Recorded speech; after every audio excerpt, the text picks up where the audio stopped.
बाबा जी की प्यारी सात संगत जी, राधा स्वामी, गुरु संसार चैनल पर आप सबका हार्दिक स्वागत है।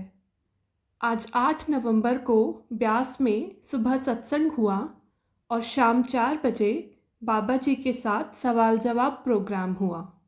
इस वीडियो के द्वारा हम कुछ सवाल जवाब आपके साथ शेयर करने जा रहे हैं। अगर आपको पसंद आए तो हमारा चैनल ज़रूर सब्सक्राइब करें और वीडियो को लाइक और शेयर भी करें। सवाल जवाब से पहले कुछ शब्द गाए गए। पहला, जैसा सतगुरु सुनींदा तैसो ही मैं डीठ। दूसरा, सच्चे मेरे साहिब सच्ची तेरी वडियाई। तीसरा, तुमसे ये मन। चौथा, तेरी भक्ति कभी न छोड़ूं। और पांचवा, प्रभ में शरण तिहारी जी। इसके बाद बाबा जी से सवाल जवाब शुरू हुए। आज एक बीबी की बाबा जी से बहुत ही रोचक बातचीत हुई। उन्होंने बाबा जी से कहा कि मुझे बस आप चाहिए, सचखंड चाहिए। ऐसे ही वो लगातार कुछ देर तक बोलती रही। इस पर बाबा जी बोले, ओ बीबी, सांस तो ले लो। लेकिन वो फिर भी बोलती रही और कुछ देर बोलने के बाद बोली कि बाबा जी आप बोल लो। बाबा जी बोले कि आप मुझे बोलने का मौका देंगी तभी तो मैं बोल पाऊँगा। इस पर सभी संगत हंसने लगी। ये बातचीत लगभग 10 मिनट तक चली। बाबा जी बोले कि औरतें पहले गियर से सीधा चौथे गियर में चली जाती हैं। बहुत देर बोलने के बाद वह बीबी फिर बोली कि बाबा जी आप कुछ बोलो। इस पर बाबा जी ने मजाकिया अंदाज में कहा कि बीबी सब कुछ तो आपने बोल दिया, अब मैं क्या बोलूं। संगत फिर से हंसने लगी। हुजूर जी भी हंसने लगे। अंत में वो बीबी बोली कि बाबा जी मुझ पर दया करना, मुझे अपने साथ लेकर जाना। बाबा जी बोले, बेटा लगता है आज ही सब कुछ बोल दोगे। इसके बाद वो बीबी बोली कि बाबा जी मैं नामदान लेने गई थी लेकिन मुझे बाहर निकाल दिया। इस पर बाबा जी बोले कि जैसे आप मेरे साथ बात कर रही हो, वहाँ भी ऐसे ही बात करते तो वो आपको हाथ जोड़ कर अंदर भेजते। वो बीबी फिर बोली कि बाबा जी मैं आपके पीछे पीछे भागती हूँ, क्या मैं आपके पीछे भाग सकती हूँ? बाबा जी बोले कि ऐसे तो मुझे और आगे आगे भागना पड़ेगा। जो पीछे भागते हैं वो पूरी उम्र यही करते रह जाते हैं बेटा। वे कुछ परमार्थी कमाई नहीं कर पाते। जिसको मालिक ने देना है उसे वो कहीं भी बख्शिश कर देगा। आखिर में उस बीबी ने पूछा कि फिर मेरा सचखंड जाना पक्का है? बाबा जी ने जवाब दिया कि जो सामने है पहले उसकी कद्र करो। इसके बाद किसी ने एक सवाल किया कि बाबा जी जिनको पूरा सतगुरु मिला है उन्हें शब्द के अलावा और कुछ भी अच्छा नहीं लगता, इसे आप कुछ समझाइए। बाबा जी ने कहा कि बेटा इसमें समझाने वाली कोई बात है ही नहीं, ये तो महसूस करने की बात है बेटा। बाबा जी बोले, बेटा यह एहसास भी हर किसी को नहीं होता। उन्होंने कहा कि हमें हमेशा मालिक की खुशी को ध्यान में रख कर ही काम करना है। इसके बाद किसी ने सवाल किया, बाबा जी एक शब्द में लाइन आती है, तू बेअंत को कोई बिरला जाने, तो इसका क्या अर्थ है? बाबा जी ने कहा कि बेटा उस मालिक को कोई भी नहीं जान सकता। बाबा जी ने आगे समझाया कि बेटा हमारा तो दायरा ही बहुत छोटा है।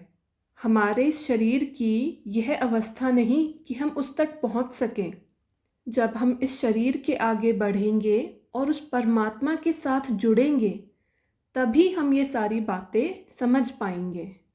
अगले सवाल में एक भाई ने बाबा जी से सवाल किया कि बाबा जी मैं 10-12 बार नामदान के लिए कोशिश कर चुका हूँ लेकिन मुझे नामदान नहीं मिलता। बाबा जी ने जवाब दिया कि अगर आपको बाहर निकाला गया है तो कोई वजह होगी बेटा। इस पर वो भाई शांत खड़ा रहा। फिर बाबा जी बोले, कोई बात नहीं बेटा, आप फिर कोशिश करो, आप अपने में सुधार लाओ और फिर नामदान के लिए कोशिश करो। आगे किसी ने बाबा जी से सवाल किया कि हम आपको देखकर रोने क्यों लगते हैं।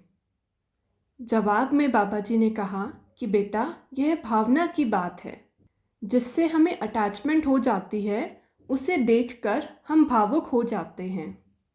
फिर किसी ने सवाल किया कि बाबा जी, क्या विवाह का संजोग पहले से ही लिखा होता है।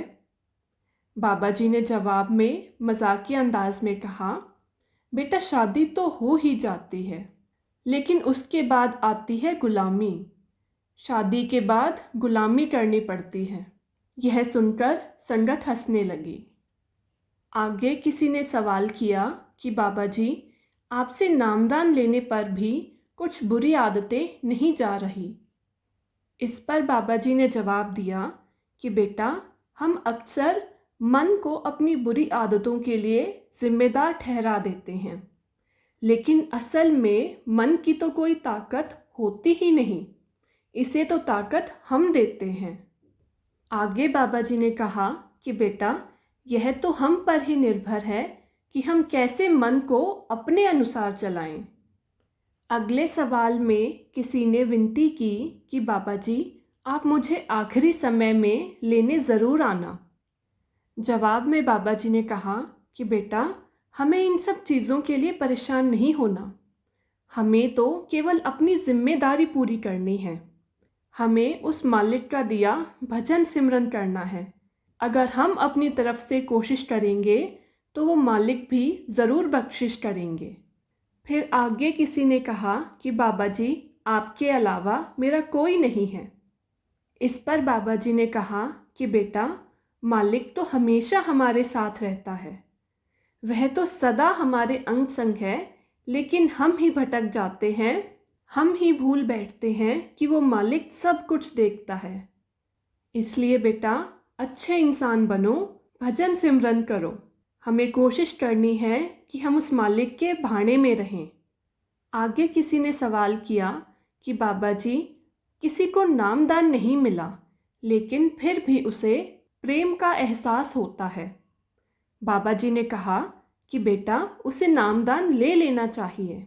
उन्होंने उदाहरण देकर समझाया कि बेटा, अगर नींव मजबूत होगी तो इमारत कितनी भी लंबी खड़ी हो जाए, और अगर नींव ही कमज़ोर है तो एक दो मंजिल बनाना भी मुश्किल हो जाएगा।